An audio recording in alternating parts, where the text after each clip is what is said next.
अन्ना हजारे ने एक बार फिर से आमरण अनशन की चेतावनी दी है महाराष्ट्र सरकार को। महाराष्ट्र सरकार ने आरटीआई एक्ट में कुछ संशोधन किया है जो गंभीर हैं किसी भी आरटीआई एक्टिविस्ट के लिए या किसी भी आम नागरिक के लिए जिसे सरकार से कुछ जानकारी लेनी हो।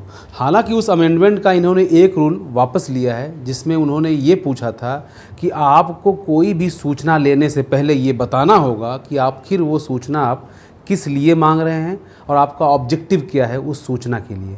ये पूरा जो सेक्शन था इसको हटा दिया गया है।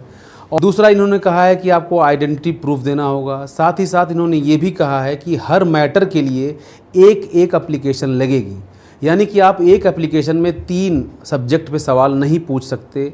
अगर आपको राशन के बारे में पूछना है तो आप एक अलग एप्लीकेशन लगाएंगे।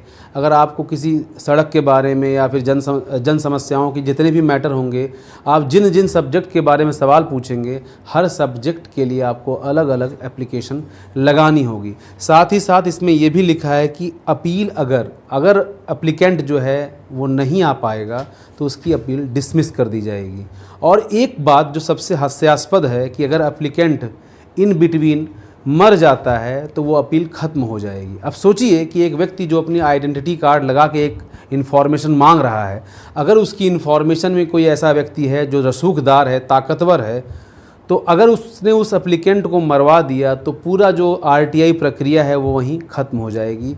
ये एक बड़ा पूरे जो संशोधन है इसमें एक बड़ा प्रश्न यहाँ भी उठ रहा है। अन्ना हजारे इन सारे सवालों के साथ आमरण अनशन की चेतावनी दे चुके हैं। अगर सरकार आरटीआई के इन संशोधनों को वापस नहीं लेगी तो हम अन्ना हजारे का एक और अनशन देख सकते हैं जिसमें वो इन सारे संशोधन को वापस लेने के लिए अपील करेंगे, साथ ही साथ हंगर स्ट्राइक पर बैठेंगे।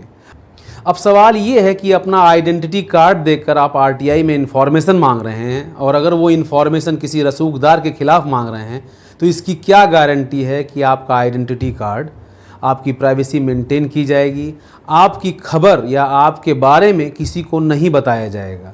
हम जिस तरह से एमपी में जो अभी ज़मीनों का घोटाला दिखाया गया है इंडियन एक्सप्रेस के द्वारा कि वहाँ के जो सीएम है मोहन यादव और उनके परिवार ने किस तरह से उन ज़मीनों को ख़रीदा जिन ज़मीनों पर कोई सड़क की परियोजना आने वाली है या फिर वहाँ पर कुछ वहाँ का लैंड यूज़ पैटर्न चेंज करके जैसे कि कॉमर्शियल एक्टिविटीज़ के लिए कोई एग्रीकल्चर लैंड को बदल दिया जाए, इस तरह की ज़मीनें खरीदी हैं। 137 एकड़ ज़मीन मोहन यादव सीएम बनने के बाद खरीदे हैं। तो ये सवाल बड़ा इसलिए है क्योंकि मोहन यादव खुद सीएम हैं, तो कन्फ्लिक्ट ऑफ इंटरेस्ट का केस भी बनता है कि कोई व्यक्ति जो खुद उस पद पर बैठा है जहाँ पर वो नियमों को बदल सकता है और नियमों को इस तरह बदले कि उसके परिवार वालों को, उसको और उसके रिश्तेदारों को उसका लाभ मिले।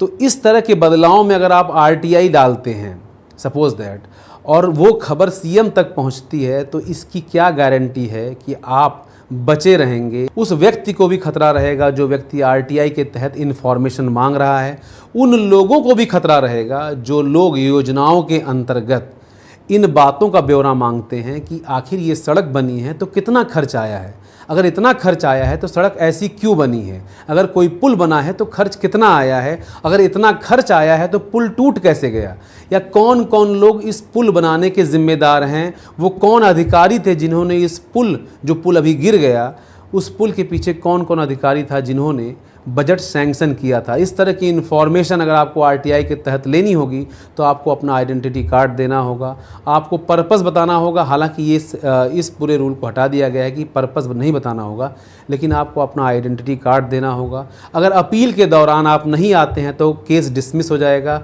अगर अपील के दौरान आप मर जाते हैं तब भी केस खत्म माना जाएगा। तो सोचिए कि आरटीआई एक्ट जो 2005 में आया था, जिस ऑब्जेक्टिव के साथ आया था वो पूरा ऑब्जेक्टिव ही इस पूरे अमेंडमेंट के साथ डिफीट हो रहा है।